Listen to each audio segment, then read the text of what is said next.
बिहार तक, बिहार का number 1 YouTube channel. हमारे पेशे में एक कहावत बहुत प्रचलित है। कहावत ये कि पत्रकार खबर बनाते हैं, लिखते हैं, लेकिन बनते नहीं।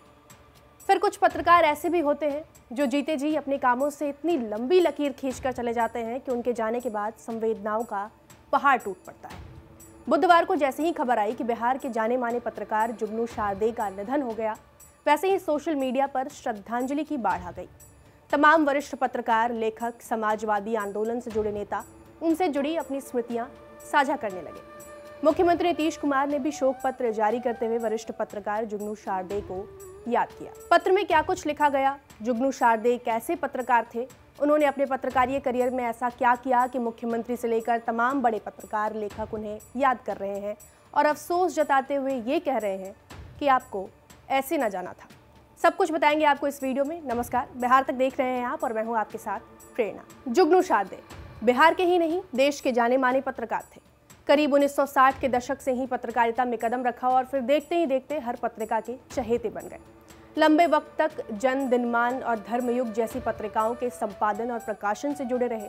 उनके करीबी मित्र, पूर्व पत्रकार, लेखक और वर्तमान में कांग्रेस के कैंपेनर चंचल ने जनपथ नाम की एक वेबसाइट पर लिखा, जुगनू शारदे का पहला लेख ओम प्रकाश दीपक के संपादन में जन में 1968 में छपा था। जन के कारण कुछ जान पहचान बढ़ी और दिनमान में 1969 में पहला लेख छपा। 1971 में साप्ताहिक हिंदुस्तान में भी छपने लगे। धर्मयुग में पहला लेख 1972 में छपा। 1978 के आसपास जंगलों का शौक शुरू हुआ। फिल्मकारिता, टेलीविजन कारिता के साथ साथ तरह तरह के पापड़ बेलते रहे। जंगल के शौक पर किताब मोहन प्यारे का सफेद दस्तावेज लिख बैठे, जिसे पर्यावरण और वन मंत्रालय ने हिंदी में मौलिक लेखन के लिए मेदिनी पुरस्कार के योग्य माना। वहीं वरिष्ठ पत्रकार अनिल सिन्हा ने जनचौक नाम की एक वेबसाइट पर लिखे अपने लेख में जुगनू शारदे की जिंदगी के उन अंतिम लम्हों को छुआ है, जिसे सुनकर कोई भी कहेगा कि एक विद्रोही किस्म के पत्रकार का उसके अंतिम वक्त में ये हश्र होना कहीं से भी मानवीय नहीं। अनिल सिन्हा अपने इस लेख में बताते हैं कि बचपन में ही जुगनू शारदे की मां का देहांत हो गया। पिता ने दूसरी शादी की, लेकिन दूसरी मां के साथ उनका अनुभव कुछ खास नहीं रहा। कम उम्र में ही वो घर से बाहर रहने लगे। समाज के बीच रहते हुए वो समाजवादी आंदोलन से जुड़ गए और आंदोलन पर ऐसी रिपोर्टिंग की कि दिनमान में छपे उनके रिपोर्टों की लंबे समय तक चर्चा होती रही। धारदार पत्रकारिता से सबको अपना कायल बना चुके जुगनू की सभी राजनीतिक और साहित्यिक हस्तियों के साथ अच्छे संबंध थे, लेकिन अपने निजी संबंधों को कभी भी उन्होंने पत्रकारीय निष्पक्षता के आड़े नहीं आने दिया। समाजवाद की तरफ झुकाव होने के बावजूद भी वो कभी सक्रिय राजनीति का हिस्सा नहीं रहे। अनिल ने यही एक घटना का भी जिक्र किया है। अनिल बताते हैं कि जुगनू नीतीश और लालू दोनों के करीबी थे, लेकिन जब बिहार में नीतीश बनाम लालू की स्थिति बनी तो वो नीतीश के साथ खड़े नजर आए और बुद्धिजीवियों के बीच उनकी जगह बनाने में सहायता भी की।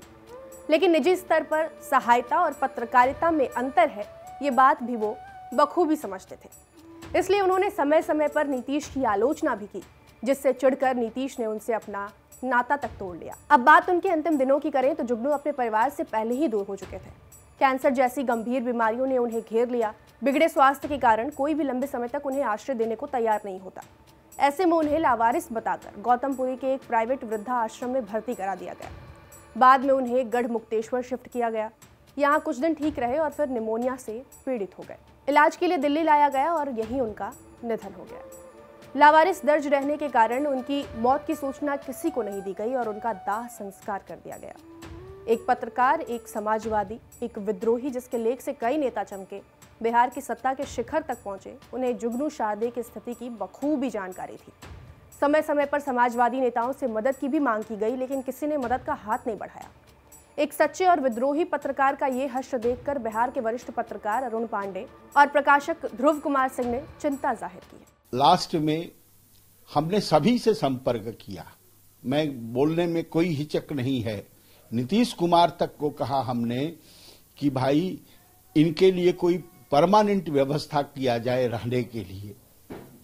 नहीं कर किया लोगों ने। अंत में प्रभात खबर के साथियों की मदद से मैंने उनको वृद्धाश्रम में रखवाया, यहाँ पटना में। एक पत्रकार जो ईमानदारी से पत्रकारिता जीवन निभाए, उसकी क्या हालत होती है, और हम पत्रकार समाज के लिए भी आज एक बड़ा चिंतन करना चाहिए। अभी अप्रैल में ही कोई 1 दर्जन लोगों ने बिहार के मुख्यमंत्री नीतीश कुमार को चिट्ठी लिखी थी उनका केयर हो, उनके रहने, उनके इलाज की व्यवस्था हो, कुछ हुआ नहीं। नीतीश जी से भी बहुत जुड़ाव था, रेल मंत्री थे जब नीतीश कुमार, तो उनको रेल सुविधा समिति जो होती है उस कमेटी में उनको वहाँ पद बनाया था, तब तो बड़े अच्छे थे। लालू जी से उनका अच्छा संपर्क था। बेसहारे लावारिस बनकर जिसकी चिता जल गई, उसके जीते जी मुंह फिर लेने वाले मुख्यमंत्री नीतीश कुमार ने उनके मरणोपरांत शोक संवेदना व्यक्त की है। अब इस पत्र को शोक संवेदना पत्र कहना ठीक होगा या औपचारिकता पत्र, ये आपको तय करना है। शुक्रिया।